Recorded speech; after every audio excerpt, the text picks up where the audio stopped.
kita berdoa di hadapan Tuhan. Di dalam nama Tuhan, kami datang di hadapan Engkau, di dalam ibadah pada kebaktian 2 ini. Kiranya Tuhan boleh memberkati. Kiranya Tuhan saja yang beroleh perkenanan kami, sehingga Engkau sajalah yang dipermuliakan. Tuhan pimpin kami, berkatilah kami, sehingga kami yang datang ke tempat ini tidak pulang dengan sia-sia, tapi kami mendapatkan berkat yang terindah, yaitu kebenaran firman Tuhan. Dan kiranya Allah Roh Kudus boleh hadir, memberkati kami dan memimpin kami mengaplikasikan segala kebenaran firman Tuhan dalam hidup ini.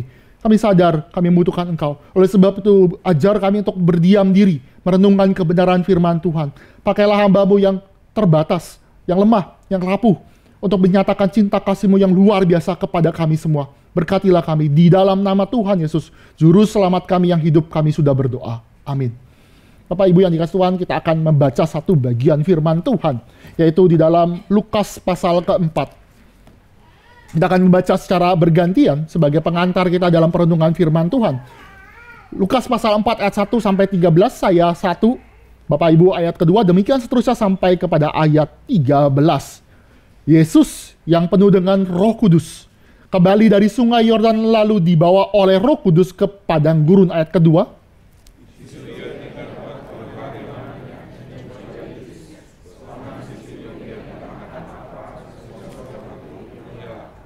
Lalu berkatalah iblis kepadanya, "Jika engkau anak Allah, suruhlah batu ini menjadi roti."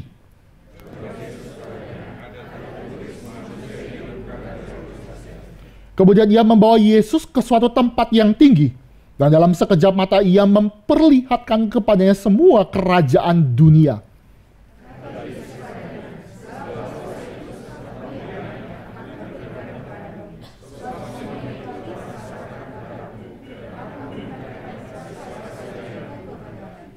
Jadi jikalau engkau menyembah aku, seluruhnya itu akan menjadi milikmu.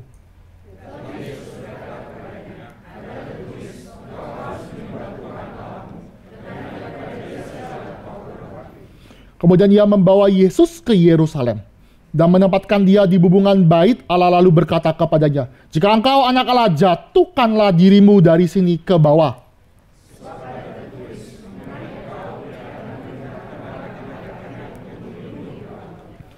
Dan mereka akan menata engkau di atas tangannya, supaya kakimu jangan terantuk kepada batu."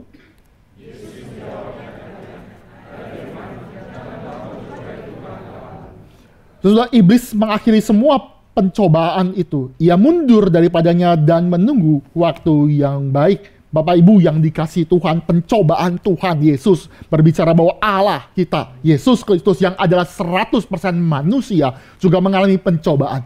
Bapak Ibu, ini adalah minggu di mana kita masuk ke dalam masa Prapaskah, atau dikatakan Lent.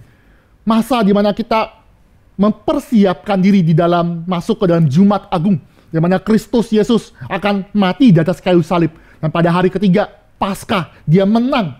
Tapi masa Prapaskah, kenapa di dalam tradisi pada gereja pada sebelumnya itu merayakan atau mengobserv di dalam yang namanya kalender gerejawi? Mengapa? Karena di dalam masa Prapaskah dan menuju ke dalam Paskah itu ada sakramen.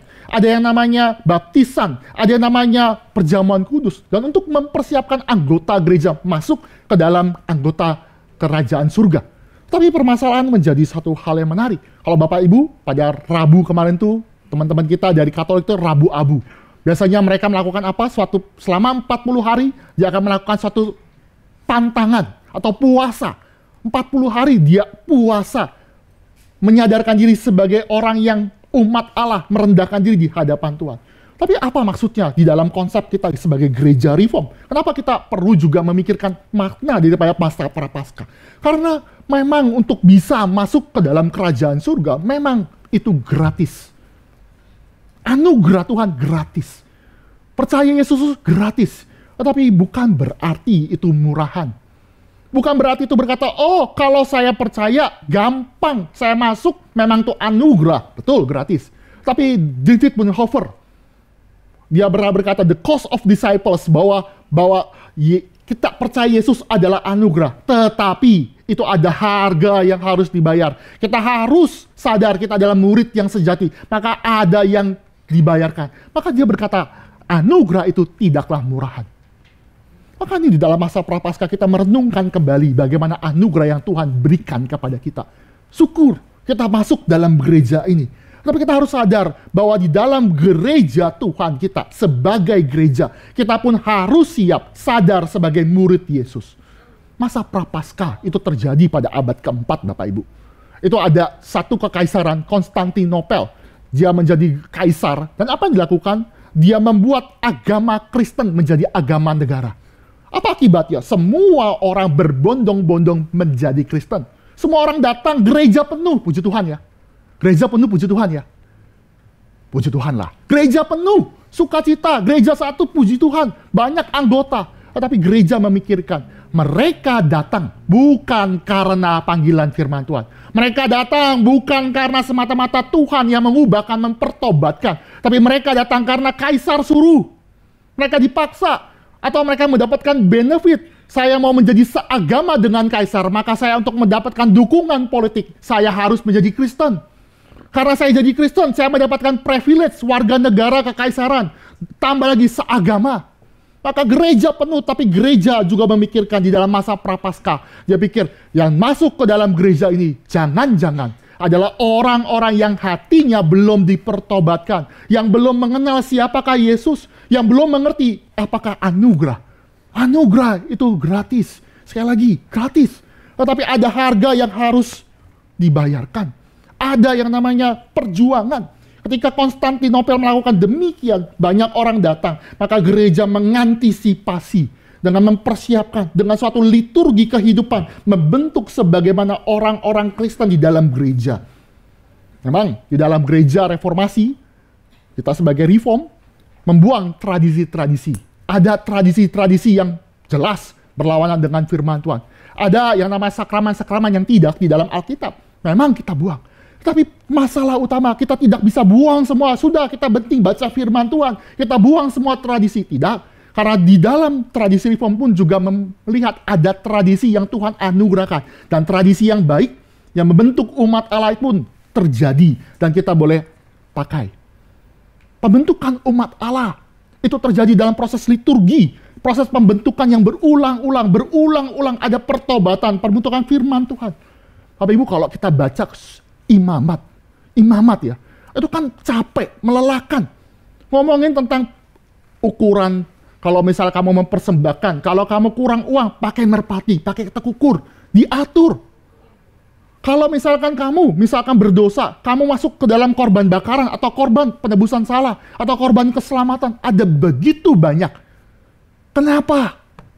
Kalau orang modern kan bilang, kenapa saya harus memberikan sorban? Kenapa saya harus nih? Coba filosofinya, epistemologinya apa? Apa? Pembentukan umat Allah bukan berdasarkan epistemologi. Apa yang benar? Enggak. Bukan berbicara, oh ya sudah, saya harus tahu dulu dari knowledge, baru saya kerjakan. Tidak. Pembentukan umat Allah. Firman Tuhan mengatakan, kamu umat Allah yang kudus karena aku kudus. Lakukanlah ini. Liturgi. Diulang-ulang. Tradisi juga membentuk kita. Tradisi yang baik. Maka di dalam masa Prapaskah, mempersiapkan kita. Bagaimana hidup kita. Apakah kita sungguh-sungguh adalah murid sejati? Atau mungkin kita datang ke sini karena enak ya jadi Kristen. Dapat uang. Enak ya. Bos Kristen, saya Kristen, pangkat naik. Tapi kekristenan bukanlah seperti itu. Kekristenan adalah kita sadar siapa Tuhan kita, siapa yang sejati. Maka kita akan merenungkan bagian pertama dalam masa Prapaskah. Masa Prapaskah pada minggu ini berbicara Yesus Kristus pun juga dicobai. Yesus, anak Allah, dia yang kudus. Tapi di dalam perikop Lukas menjelaskan kepada kita dia yang dipimpin oleh Roh Kudus malah dicobai. Malah dia menantang duel di dalam iblis 3 kali dikatakan pencobaan itu. Tapi Yesus Kristus menang. Kalau pikir-pikir, kan Yesus sudah dibaptis. Sudah melakukan kehendak Tuhan dong. Ngapain harus dicobai? Kan kalau udah masuk gereja, udah masuk ke dalam gereja Reform Injili, khususnya Cikarang, harusnya dapat berkat dong. Harusnya kan saya sudah lakukan segala pelayanan, seharusnya saya jadi pengurus, saya jadi aktivis, saya melakukan segala sesuatu dengan baik. Harusnya Tuhan berkati dong. Itu logika manusia. Tetapi logika Allah, narasi Injil berkata tidak. Yesus anak Allah. Yesus yang adalah anak Allah itu sendiri, berdasarkan natur manusianya, dia dicobai. Maka Bapak Ibu, saya memanggil kita semua sadar ketika kita masuk dalam masa prapaskah, renungkan apakah kita siap dicobai. Bukankah Kristus juga dicobai, kepala gereja? Maka kita sebagai tubuh Kristus pun harus siap dicobai, harus dipersiapkan melawan tipu daya daripada si iblis itu. Karena narasi Injil demikian. Kita menghidupi narasi Injil, bukan narasi dunia yang datang, terima Tuhan, dapat berkat melimpah. Tidak, itu salah. Jelas sekali Alkitab mengatakan dia dipimpin oleh Roh Kudus masuk ke padang gurun. Padang gurun Bapak Ibu. Padang gurun, tidak ada kehidupan. Siang kepanasan, keringetan, nggak bisa lakukan apa-apa. Malam kedinginan, nggak bisa tidur. Bapak Ibu yang pernah naik ke gunung, malam-malam tuh dingin. Saya pernah kedinginan. Ini di padang gurun, tidak mungkin ada makanan, tidak mungkin ada air, tidak mungkin ada kehidupan. Tetapi Yesus yang adalah anak Allah itu, dia dipimpin oleh Roh Kudus masuk ke dalam padang gurun. Wah, kan harusnya enggak dong. Harusnya kan dia mendapatkan berkat. Harusnya dia kan sudah datang ke dalam dunia. Harusnya mendapatkan kemuliaan. Tetapi jelas sekali, ini memberikan penjelasan kepada kita. Kita harus siap. Bapak Ibu yang dikasih Tuhan ya. Istri saya dokter gigi. Saya pernah joke sama istri saya. Kamu kan dokter gigi. Kamu kan harusnya nggak bisa sakit gigi ya. Kan dokter gigi ya. Kan harusnya anti dong. Imun dong sakit gigi, betul ya? Betul gak Bapak Ibu? Enggak kan ya? Enggak mungkin. Karena logika nggak nyambung. Maka hal yang sama. Yesus anak Allah. Kita gereja yang juga lah anak Allah. Apakah kita berkata, oh saya anak Allah, anak raja dapat berkat? Enggak. Logika yang harusnya sesuai dengan Alkitab. Ketika kita adalah orang yang sudah diperkenankan Tuhan, iblis tidak tinggal diam. Iblis mau menjatuhkan kita dan kita harus siap. Gereja harus siap, kita harus siap. Itu yang terjadi. Kita jangan terbuai. Oh oke, saya sudah masuk Kristen, hidup lancar, berkat melimpah, sukacita, naik jabatan. Tapi lupa bahwa kita ini harus menghidupi narasi Injil. Yaitu kita harus siap dicobai, diuji. Karena Sokrates, dia pernah berkata, hidup yang tidak pernah diuji. Ini parafrase ya, terjemahan bebas. Itu adalah hidup yang tidak layak dihidupi. Setiap orang harus diuji. Kita lihat, kasih ujian supaya dia sadar bagaimana hidup itu bisa dijalankan. Kita sebagai gereja yang diuji, gereja yang mengalami pencobaan, kesulitan, itu adalah gereja yang ditempa, yang Tuhan anugerahkan begitu indah. Yesus ya, di padang gurun ketemu iblis. Ini by the way Bapak Ibu, ini kan head to head ya, kan pernah terjadi juga ya. Kalau di Taman Eden kan pernah head to head ya, antara Adam dan juga iblis. Ini head to head yang kedua, ronde 2. Yesus dengan iblis. Tapi ini mau menjelaskan kepada kita semua. Versi Lukas memberikan penjelasan kepada kita, ada silsilah Yesus. Bapak Ibu boleh melihat di dalam Lukas pasal 4. Sebelum masuk ke dalam Lukas pasal 4, ada yang absurd. Apa yang absurd? Karena Lukas pasal 3 ayat 23 sampai kepada 38, itu berbicara silsilah Yesus. Di dalam bahasa Indonesia, kalau Bapak Ibu ya, ujian nasional, ada kalimat sumbang. Artinya kalimat yang nggak nyambung. Ini kan setelah dibawa ke baptisan, kalau secara logika, lompat dong ke dalam pasal keempat. Tidak perlu ada silsilah, betul ya? Karena nggak nyambung. Apalagi di dalam pasal 4 ayat pertama, Yesus penuh dengan Roh Kudus. Dia kembali dari Sungai Yordan. Sungai Yordan itu kapan? Waktu dibaptis. Kok kenapa Lukas menambahkan satu perikop yang tidak nyambung? Ngapain masukin silsilah Yesus? Bahkan di versi Matius dengan spontan, dengan secara kronologikal, dia bilang katanya, setelah Yesus dibaptis, langsung dibawa ke padang gurun. Sesuai dengan yang namanya paragraf, urutannya baik. Tapi sekali lagi, kenapa Lukas tambahkan? Kenapa tambahkan silsilah Yesus? Karena mau menjelaskan, Yesus jugalah anak Adam.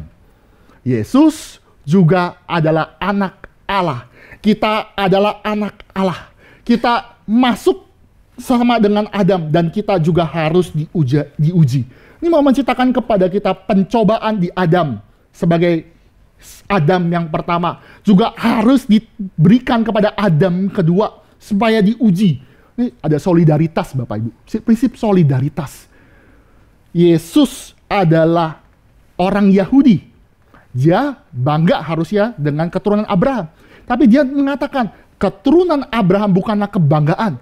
Dia masuk lebih jauh lagi dengan solidaritas apa? Dia masuk sebagai anak Adam. Artinya apa? Yesus berhak. Yesus adalah juru selamat bagi seluruh bangsa. Keturunan Adam. Tapi untuk menjadi juru selamat, dia pun harus diuji sebagaimana Adam pun juga diuji. Ini yang terjadi. Ini yang terjadi. Di dalam perjanjian Adam, RSC dan juga ITSB lagi belajar ya, namanya Allah yang berjanji. Adam itu pernah mendapatkan perjanjian kerja. Teman-teman yang katekisasi juga akan belajar. Teologi reform adalah teologi perjanjian. Allah memberikan perjanjian kepada Adam. Adam, kalau kamu taat, kamu akan mendapatkan hidup yang kekal. Tapi kalau kamu gagal, kalau kamu tidak taat, kamu akan mati, mendapatkan curse. Itu adalah perjanjian kerja. Apa yang diminta Tuhan kepada Adam adalah kamu taat total, mutlak kepada Allah Bapa. Tapi Adam, kita tahu, dia gagal.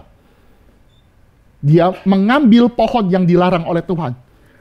Di dalam Adam kita jatuh semua. Di dalam Adam kita mengalami yang namanya kutukan. Kita mendapatkan murka Allah. Kita mendapatkan segala sesuatu karena dosa. Kita mendapatkan yang namanya yang sepatutnya. Tapi perjanjian kerja itu tidak pernah hilang. Tuhan suatu saat lagi menuntut nanti akan ada manusia yang taat mutlak, taat obedience kepada Allah, dan itu digenapi di dalam Yesus Kristus. Yesus Kristus berdasarkan natur manusia, dia harus diuji dan dia menang. Dia menang.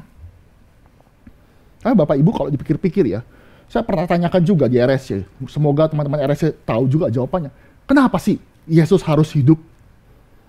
Pikir-pikir kalau kita ditanya, kenapa Yesus harus mati? Pasti banyak yang gampang ya jawabnya. Anak sekolah minggu juga gampang. Yesus mati di atas kayu salib untuk nebus kita, Pak Peter. Kok gitu aja nggak bisa? Yesus mati itu ya buat gantiin kita loh. Masa kok Peter nggak bisa? Gampang ya? Itu udah paling gampang itu. Yesus mati kenapa? Tapi pertanyaan berikutnya, kenapa Yesus harus hidup? Kenapa Yesus harus hadir selama di dalam kandungan?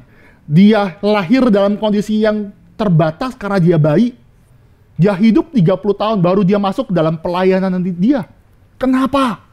Bukankah Yesus adalah Allah yang Maha Kuasa? Bisakah dia datang di dalam kondisi yang sudah dewasa? Bukankah Allah juga menciptakan Adam dalam kondisi dewasa? Hawa juga diciptakan di dalam kondisi dewasa? Kenapa Yesus kok mesti dari bayi untuk hidup? Kenapa nggak langsung mati?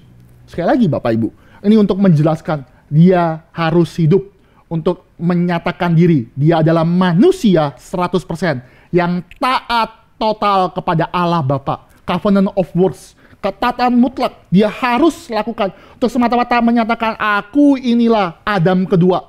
Adam pertama gagal, Adam kedua yang ada di padang gurun dicobai 3 kali head to head dengan iblis tapi menang. Dan memberikan penguatan bagi kita, kekuatan bersandar kepada Tuhan supaya gereja juga siap. Gereja harus siap. Itu yang terjadi. Bapak Ibu kalau kita bandingkan ya antara Adam sama Yesus ya. Adam dicobai di Taman Eden. Taman Eden nikmat Bapak Ibu. Saya pernah kasih juga ilustrasi ya dalam konsep ini. Itu kan Adam bisa makan semua durian Bapak Ibu. Semua jenis durian, semua jenis jeruk. Saya kasih ilustrasi juga ya. Itu anak saya suka makan jeruk. Suka makan anggur. Anggur ada yang seedless. Anggur tuh bisa pilih Bapak Ibu. Anggur yang hitam ya, kan ada hitam ya. Bapak Ibu ya tahu ya anggur ya. Itu juga ada anggur yang hijau, sama-sama enak. Bayangkan kalau makan anggur ganti sukacita. Anggur tuh mahal by the way ya. Mahal. Durian juga mahal.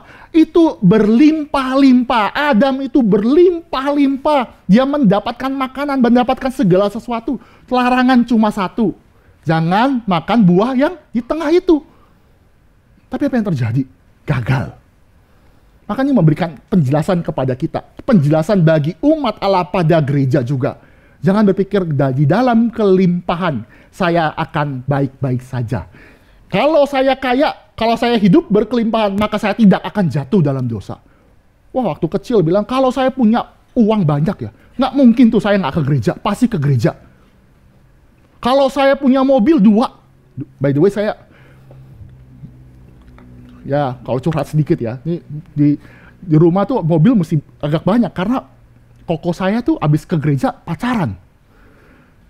Papa saya datang lebih pagi, karena ya namanya penatua, dia datang lebih pagi. Saya terlantar, nggak punya mobil, suruh naik bus. Bayangkan, ini gimana sih mau ke gereja dikasih bus? Nggak mungkin lah, nggak mungkin. Itu jauh dari Tangerang sampai ke Jakarta, nggak mungkin. Maka mau nggak mau nebeng dong. Nebeng abis itu ditinggalin. Bayangkan, udah kamu di gereja, tunggu papa mama ya selesai hitung kolekte, pulang.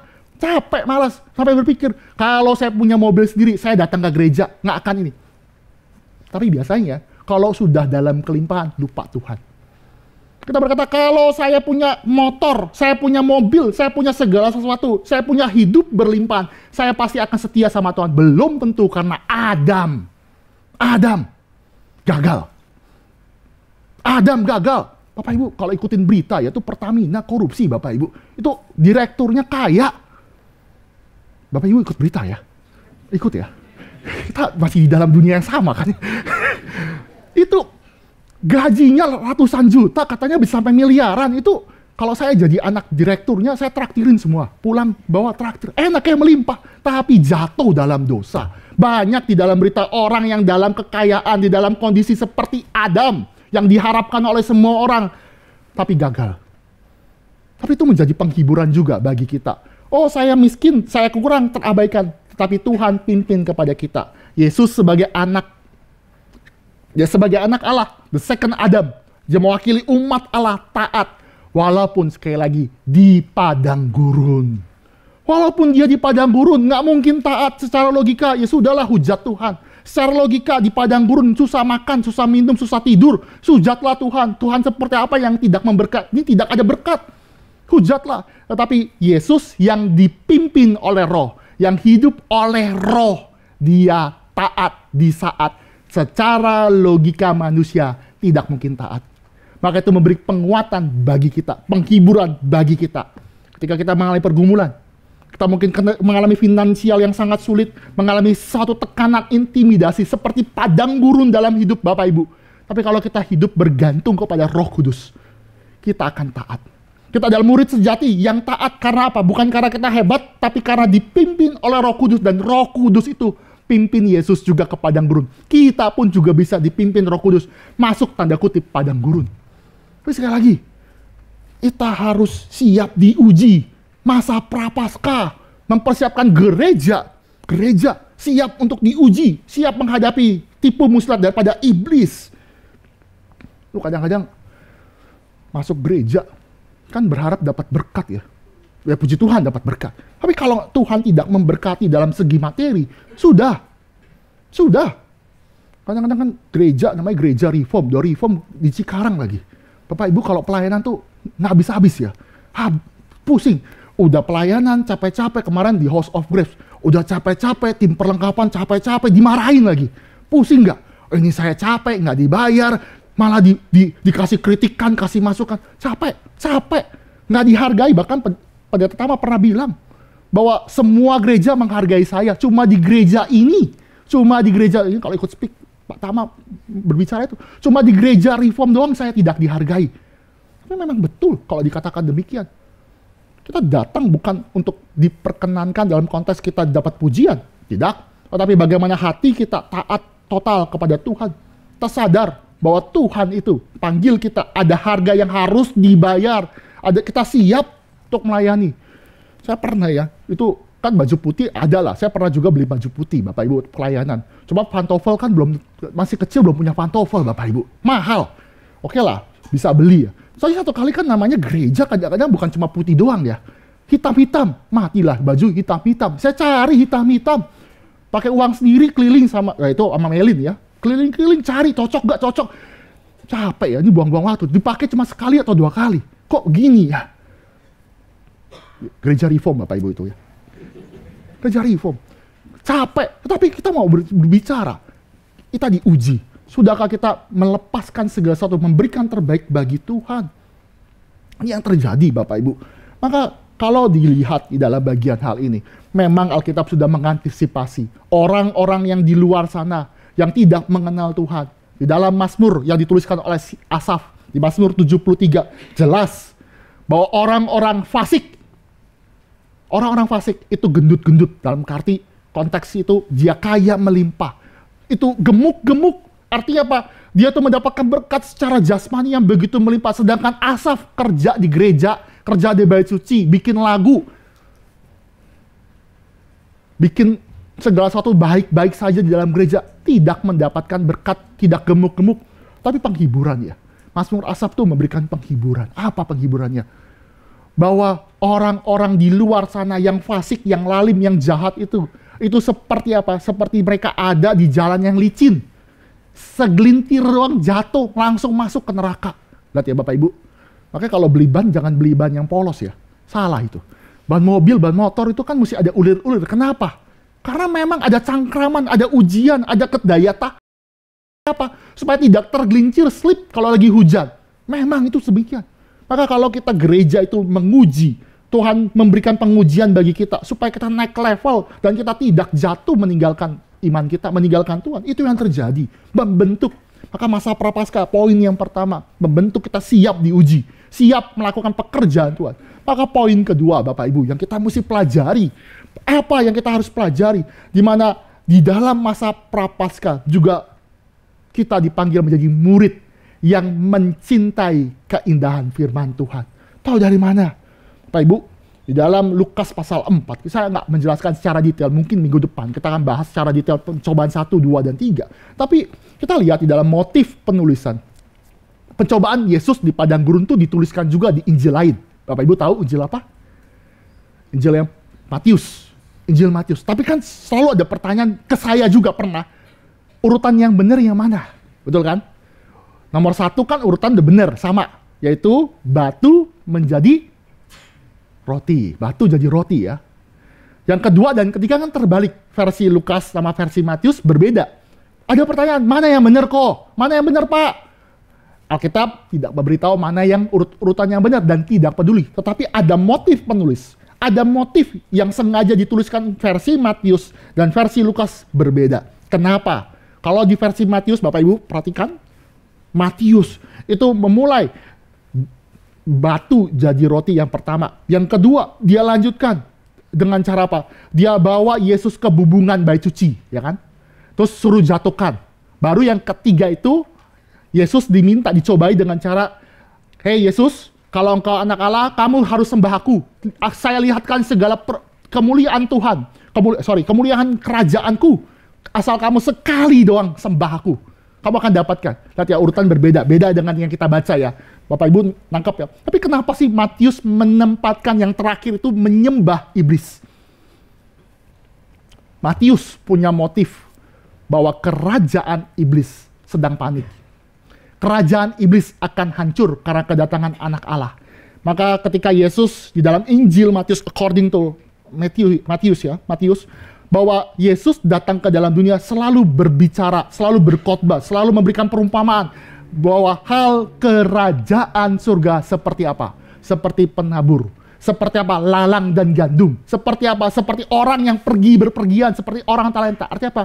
Yesus sedang membicarakan, hei, akan datang dan tiba waktunya kerajaan Allah yang kekal ini akan hadir. Iblis panik.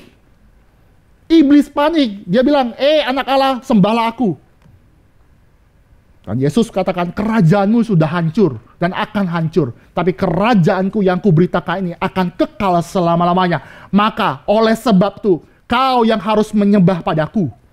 Hai kamu semua orang-orang, harusnya kamu sadar kalau kerajaan ini adalah kerajaan yang kekal. Maka kamu hanya kepada Allah saja dan hanya kepada Dia saja kita harus menyembah Dia. Itu panggilan, motif dari Matius. Indah ya. Dan buktinya dari mana? Mari Bapak Ibu kita lihat di dalam Amanat Agung. Matius pasal 28, bagaimana indahnya Matius memberikan penjelasan kepada kita. Hanya kepada Yesus saja kita boleh menyembah. Matius 28 kita baca ayat secara bergantian, ayat 16 sampai kepada ayat yang terakhir. Kita akan baca bergantian, saya terlebih dahulu 16, Bapak Ibu melanjutkan ayat berikutnya sampai kepada ayat yang terakhir. Dan ke-11 murid itu berangkat ke Galilea, ke bukit yang telah ditunjukkan Yesus kepada mereka. Ayat 17.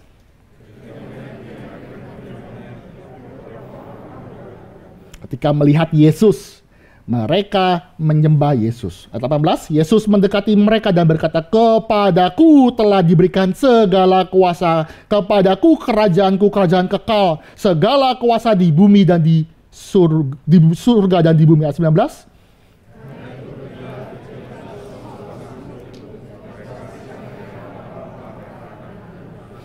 Dan ajarlah mereka melakukan segala sesuatu yang telah kuperintahkan kepadamu. Dan ketahuilah, aku menyertai kamu senantiasa sampai pada akhir zaman. Kerajaan Yesus, kerajaan Allah yang kekal. Itulah kerajaan yang harus kita sembah, yang harus dipermuliakan karena kerajaan iblis sudah hancur dan goyang. Kerajaan Yesus adalah kerajaan yang harus kita permuliakan. Dan kita diminta untuk pergi, baptislah, jadikan mereka murid sejati.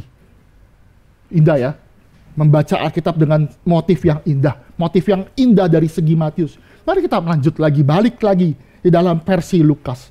Urutan terbalik, Matius endingnya yaitu jangan kamu menyembah iblis, sembahlah kepada Yesus karena dialah yang layak disembah. Tetapi motif Lukas sekali lagi berbeda. Apa bedanya? Kenapa yang bagian naik ke Yerusalem itu di urutan terakhir? Kenapa disuruh Yesus naik ke bebungan bait suci, ke Yerusalem? Jatuhkanlah dirimu, maka malaikat akan pegang tangan kamu, dan kamu tidak akan terantuk batu, kamu tidak akan mengalami kematian. Kenapa itu paling terakhir? Di dalam versi Lukas menceritakan kepada kita eskalasi pencobaan Yesus. Eskalasi Yesus di Yerusalem yang katanya kota Allah. Yerusalem, di mana tempat yang mana semua orang datang beribadah di bait suci. Disitulah pencobaan paling besar. Di Yerusalem, Yesus dicobai. Bahkan dia harus taat kepada firman Tuhan. Sehingga apa upahnya? Mati di atas kayu salib. Lihat Bapak Ibu, lihat. Lukas mau menempatkan justru di Yerusalem, tempat yang seharusnya banyak orang yang memuji nama Tuhan. Justru Yerusalem menjadi tempat paling klimaks, paling besar pencobaan Yesus. By the way, Lukas pasal 4:13 itu kan berbicara Yesus itu kan setelah dicobai, ayat 13 itu iblis itu pergi dan dia mundur pada saatnya. Kapan saatnya? Di sini, di Yerusalem. Lukas punya motif demikian, bahwa nantinya Yesus akan mengalami penderitaan dan mati di Yerusalem. Eskalasi. Kita lihat di dalam Lukas pasal 22. Lukas pasal 22 menjelaskan kepada kita ada malaikat juga yang muncul juga di Getsemani. Ini unik, cuma ada di Lukas. Ini mau menceritakan suatu paralel. Kamu dulu pernah mencobai, iblis pernah mencobai, panggillah malaikat untuk selamatkan kamu supaya kamu mati. Supaya kamu tidak mengalami supaya kamu tidak mengalami kematian. Karena ketika malaikat datang, dia akan pegang tanganmu dan kamu tidak akan mati karena jatuh.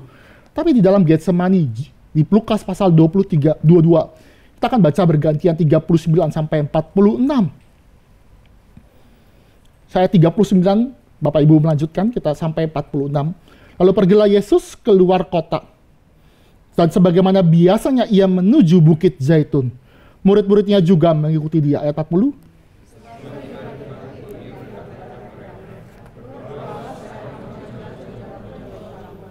Kemudian ia menjauhkan diri dari mereka kira-kira sepelemparan batu jaraknya. Lalu ia berlutut dan berdoa katanya.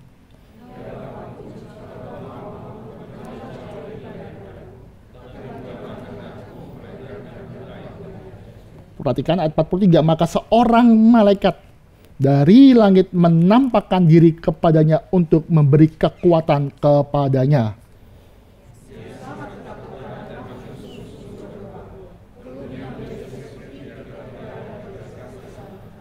Lalu ia bangkit dari doanya dan kembali kepada murid-muridnya, tetapi ia mendapati mereka sedang tidur karena duka cita.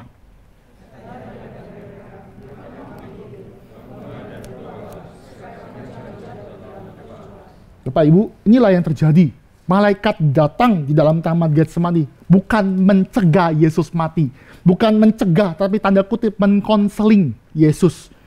Kuatkan. Malaikat itu melakukan kehendak daripada kehendak Bapa, melakukan segala apa yang terlakukan, yang seharusnya dilakukan.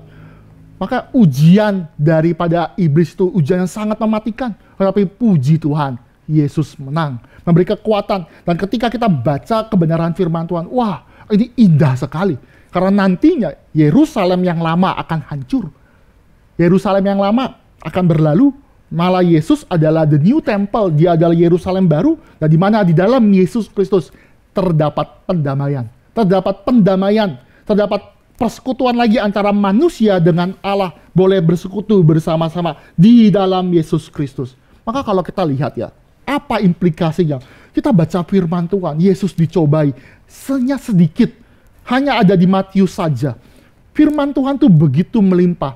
Firman Tuhan bukan seolah-olah saling meniadakan, saling menghancurkan. Kok ini beda, kita cari-cari ke sana, tidak. Tetapi penulis baik Matius, Lukas, Markus juga dan juga Yohanes justru saling melengkapi, memberikan keindahan. Dan keindahan itu layak kita perjuangkan.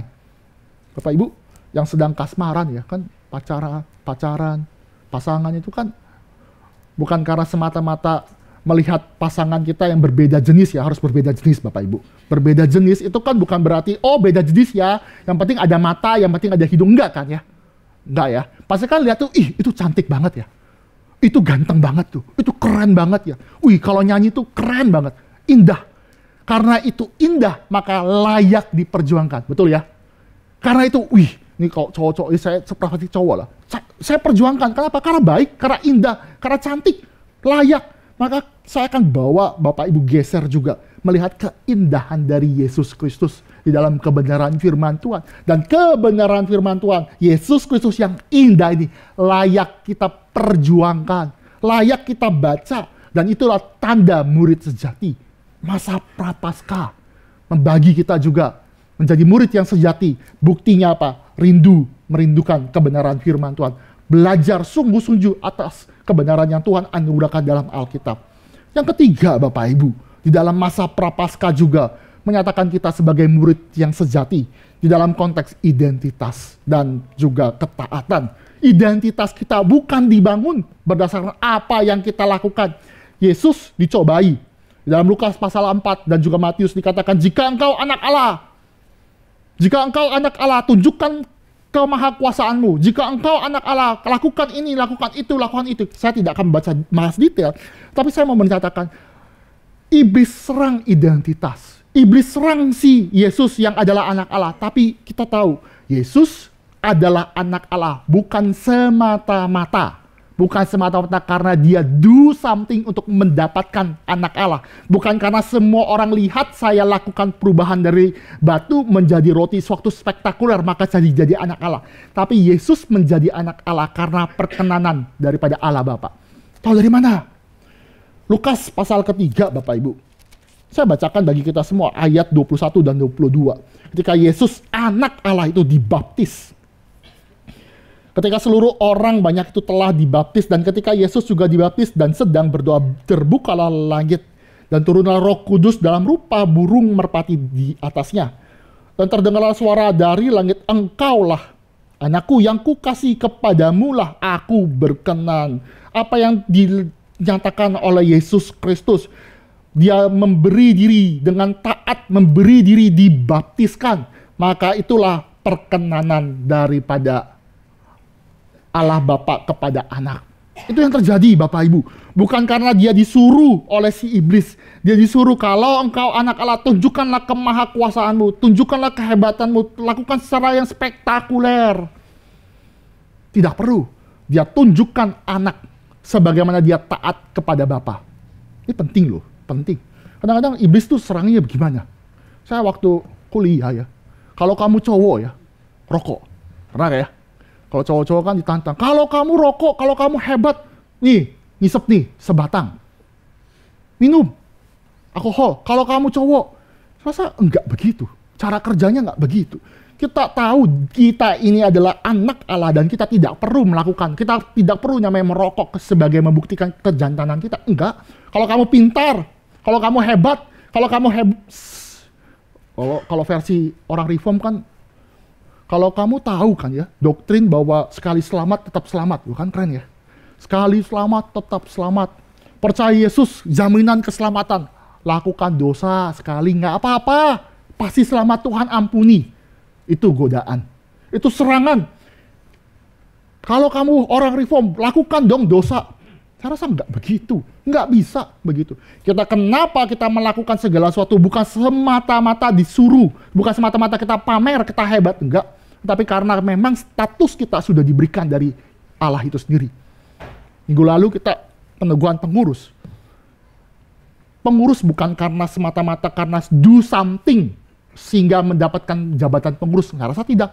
Tapi karena Tuhan sudah panggil kita, Tuhan siapkan kita, maka jabatan pengurus itu bukan abusive, bukan semata-mata melakukan, mau pamer kepada sesama, enggak. Tetapi karena memang sudah Tuhan perkenankan di dalam pengurus, maka kita melakukan sesuatu. Melakukan sebagaimana pengurus. Itu bukan karena, oh dulu saya pernah jadi jemaat, saya disuruh-suruh nih sama Pak Peter nih, disuruh-suruh sama Pak Jeko nih. Sekarang nih saya pengurus, saya bisa suruh balik. Enggak, motifnya enggak seperti itu. Tapi motifnya yang kita harus lihat, bahwa tujuannya karena kita mendapatkan identitas dari Allah. Ini indah loh Bapak Ibu. Kalau kita baca keseluruhan, saya nggak bisa menjelaskan mungkin minggu depan. Lukas pasal 3 Bapak Ibu, itu kan Bapak Ibu sedikit lihat ya, Lukas pasal 3 tuh Yohanes Pembaptis tuh kan bilang kamu baptislah, kamu harus memberi baptis. Tapi ada orang banyak datang berharap dibaptis, tetapi di ayat ke-7 saya bacakan, Yohanes Pembaptis berkata kepada orang banyak, hai kamu keturunan ular beludak, siapakah yang mengatakan kalau kamu keturunan Abraham, kamu akan mendapatkan yang namanya murka Tuhan? Kita lihat di ayat 7 dan 8. Hasilkanlah buah sesuai dengan pertobatan. Jangan berpikir kalau kalau kamu semua adalah keturunan Abraham, punya privilege, punya kehebatan, maka kamu tidak akan mendapatkan murka Allah. Jelas sekali. Yohanes Pembaptis menjelaskan kepada kita, kamu semua harus dibaptis. Bukan karena semata-mata saya ini adalah anak Abraham, maka saya tidak perlu dibaptis. Justru orang-orang yang bukan orang-orang Abraham, orang-orang Yunani, orang-orang yang di luar Yahudi, itu yang dibaptis. Saya enggak. Saya punya Taurat, saya lebih tinggi. Tapi Yesus indahnya ya. Injil Lukas ya, indah. Maka Injil Lukas itu dikenal dengan Yesus sebagai juru selamat dunia. Dia jelaskan, kamu keturunan ular beludak, kamu nggak mau dibaptis, saya keturunan daripada Abraham. Memberi diri untuk dibaptis, mengidentifikasikan, bukan hanya di dalam konsep sebagai anak Abraham, tetapi sebagai anak Adam. Menjadi juru selamat semua orang. Ini yang terjadi Bapak Ibu. Anak Allah berdasarkan manusia, 100% manusia. Dia menuntut kita juga hal yang sama. Dia menuntut kita juga taat kepadanya. Ini namanya anak itu harus ada ketaatan Bapak Ibu. Namanya anak itu harus taat Bapak Ibu. Waktu saya remaja, pemuda itu kan, remaja lah ya. Remaja SMP, SMA tuh bandel ya Bapak Ibu. Suka ke warnet, suka mencuri lah ya. Kan warnet perlu ada uang ya Bapak Ibu. Mencuri ya, jangan dilakukan ya adik-adik. Mencuri. Ya hebat lah pokoknya. Saya nggak bisa ceritakan juga.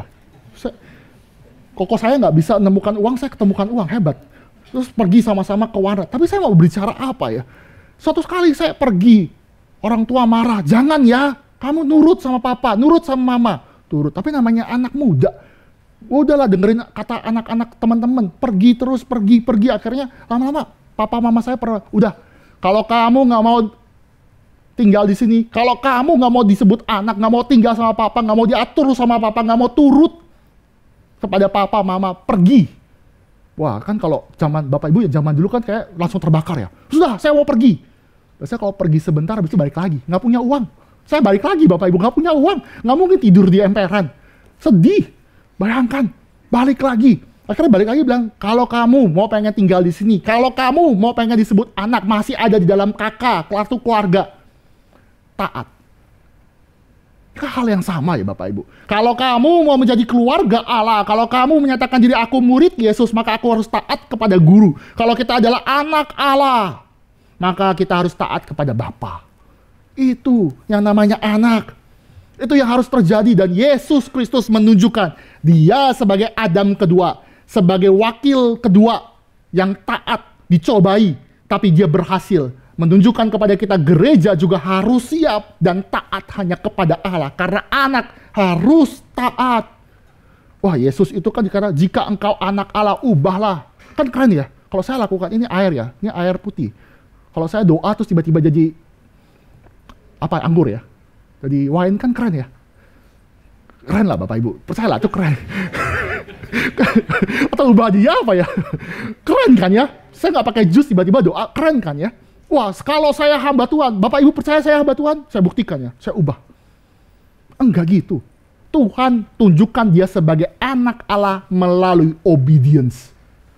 Dia bukan tunjukkan, kalau engkau anak Allah, saya ini memang maha kuasa, saya punya segala sesuatu, saya punya berkat, saya punya segala sesuatu, bahkan saya memberikan berkat sumber hidup. Saya tidak perlu memamerkan kemahakuasaan. Tapi dia menunjukkan dia justru sebagai anak Allah juga dengan cara taat. Dalam Injil Matius ya, Injil Matius tuh menuliskan bahwa Petrus tuh ketika di Taman Getsemani kan dia tidur, tiba-tiba bangun. Ketika bangun dia kaget. Bapak Ibu tahu ya ceritanya, tiba-tiba dia keluarkan pedang. Tahu kan pedang ya? Terus dia putusin daun telinga salah satu orang yang datang mau menyergap gurunya. Tapi Yesus berkata kepada Petrus, sarungkanlah pedangmu. Sarungkan pedang. Jangan kamu kira, Yesus berkata loh kepada Petrus, jangan kamu kira saya tidak bisa kirim 12 legion, 12 pasukan malaikat untuk hancurin mereka. Bukankah semua harus tergenapi? Bukankah anak manusia harus mati? Artinya menceritakan Yesus punya kuasa loh. Yesus punya kuasa panggil 12.000 pasukan malaikat. Satu malaikat bisa gamparin orang mati banyak. Ratusan ribu di dalam zaman Yesaya. Mati. Tapi dia bilang saya panggil 12.000. Jangan kamu sangka 12.000 itu bisa. Ini Golgota. Ya Bapak Ibu. Zaman dulu kan nggak miliar-miliaran lah orang ya. Betul kan ya? Kita sekarang miliar-miliaran. Itu paling cuma berapa juta orang. Tuhan kirim 12.000 pasukan legion, pasukan yang begitu banyak untuk bantai semuanya. Dia bisa panggil, tapi sekali lagi, justru dia anak Allah tidak menyatakan diri sebagai anak Allah dalam power dan glory, dengan hasrat, dengan kehebatan, tetapi dengan obedience. Apa akibatnya? Harusnya kalau taat, dilepaskan dong. Kalau taat, dapat berkat dong. Kalau taat dong, sama ya. Kalau kamu dapat ranking 1, dapat Nintendo. Kan selalu gitu kan. Tapi beda. Narasi Injil memberikan penjelasan kepada kita. Yesus yang taat malah mendapatkan kematian. Yesus yang taat, dia masuk Yerusalem dalam Filipi 2 ayat 8. Dia taat sampai mati. Justru gara ketaatan, apa upahnya, apa yang terjadi dari Yesus, dia malah mengalami kematian. Ini yang terjadi. Bukankah ketaatan saya harus dapat benefit, bukan saya dapat reward, bukan itu sesuai dengan covenant of works, kalau taat saya dapat hidup kekal, tetapi tidak. Yesus menyatakan kepada kita, justru di dalam ketaatan dia menuju kepada penderitaan, bahkan dia mengalami perendahan diri, dihina ya, dicemooh di atas kayu salib, tetapi di atas kayu salib dia memberikan berkat kepada kita semua. Ya Bapa, ampunilah mereka karena mereka tidak tahu apa yang mereka perbuat. Itu blessing loh. Blessing kepada kita semua sehingga kita boleh diampuni dosanya. Tapi apa akibat daripada Yesus yang taat itu? Apa konsekuensi? Dia mati. Tapi di dalam kematian tidak bisa menahan dia di dalam dunia orang mati. Yesus bangkit. Yesus dibangkitkan. Dan dia menjadikan dirinya sebagai sumber kehidupan. Apa itu satu keindahan, motif yang begitu indah yang Tuhan berikan kepada kita. Identitas kita, perkenanan kita, bukan karena kita melakukan segala sesuatu yang begitu indah, tetapi melalui ketaatan. Maka dia mengajak kita sebagai gereja sejati. Sekali lagi, masa prapaskah itu membagi dua. Mana yang sungguh-sungguh menjadi orang Kristen, mana yang cuma ikut-ikutan. Caranya, cirinya adalah sadar. Siap untuk dicobai, siap untuk apa? Siap untuk mencintai firman Tuhan dan juga siap untuk yang namanya sadar identitas kepada Allah. Bukan karena legitimasi daripada orang lain, bukan karena saya mendapatkan legitimasi, maka saya bisa dikatakan sebagai orang yang berkenan di hadapan Tuhan. Tidak. Bahkan di saat tidak ada yang melihat, setia dalam perkara kecil, maka Itulah yang kita harus sadari. Kita setia terhadap apa yang Tuhan panggil dalam kehidupan kita. Itu justru yang paling utama dibandingkan legitimasi daripada orang lain. Legitimasi daripada semua orang. Sekali lagi Bapak Ibu, ini suatu hal yang indah. Bukan dilihat suatu yang keren, yang hebat, yang menaklukkan. Justru ya, Yesus tuh jadi anak Allah karena dia mau jadi lemah. Sekali lagi ya, Yesus menjadi anak Allah karena dia menjadi lemah. Masuk ke dalam dunia orang berdosa walaupun dia tidak berdosa. Dia menjadi common ngerti ya? Common itu umum, tidak ada uniknya. Kan jadi orang masuk ke dalam dunia orang berdosa, semua masuk kan? Kita dalam Adam pun juga berdosa. Tapi persamaan yang common itu menjadi satu yang unik. Uniknya apa? Karena dia walaupun masuk ke dalam dunia orang berdosa, dia mengalahkan dengan ketaatan. Maka kalau kita tanya, apa yang membedakan gereja dengan dunia? Gereja dan dunia sama-sama ada di dalam dunia orang berdosa. Ya kan, kita masih di dalam dunia berdosa. Kita bersinggungan, kita berrelasi dengan orang-orang yang masih di dalam kecenderungan berdosa. Bahkan orang yang tidak mengenal Tuhan. Itu terjadi. Tetapi yang membuat gereja itu unik, di tengah-tengah dunia yang sudah jatuh dalam dosa, kita tetap taat kepada kebenaran firman Tuhan. Total obedience, total kepada Allah itu sendiri. Nah, ini menjadi perenungan firman Tuhan, mempersiapkan kita dalam masuk di dalam masa Paskah. Mempersiapkan kita sebagai orang-orang yang sejati, pertobatan yang sejati, dan nantinya memuliakan nama Tuhan. Mari kita tundukkan kepala, mari kita berdoa. Allah Bapa kami yang bertata dalam kerajaan surga, kami mengucap syukur kepada Engkau karena Engkaulah Allah yang begitu baik. Engkau memberikan kami firman Tuhan sehingga kami boleh renungkan. Tapi Engkau juga memberikan kami teladan di dalam Yesus Kristus yang adalah Adam kedua. Sehingga kami pun siap dicobai dan menang karena pertolongan daripada Allah Roh Kudus. Berkatilah kami, pimpinlah kami di dalam pergumulan yang mungkin berada dalam padang gurun, yang mungkin sulit. Tapi kiranya Engkau melalui pertolongan Allah Roh Kudus boleh menghibur dan menguatkan, bahkan boleh taat kepada kebenaran firman Tuhan. Sehingga kami boleh disebut sebagai anak-anak Allah. Berkatilah kami, berkati gerejamu ini sebagai tempat kami dibentuk, diuji, semakin mencintai Engkau. Diperkenankan Tuhan menjadi serupa dengan anak-Mu. Berkatilah kami semua dan kiranya kami pun pulang bukan dengan tangan hampa, tapi memperoleh berkat kasih karunia daripada Engkau. Hamba-Mu sudah berhenti berbicara, kiranya Allah Roh Kudus yang tinggal diam di dalam hidup kami masing-masing boleh menguatkan dan membimbing kami. Demi nama Tuhan Yesus kami sudah berdoa. Amin.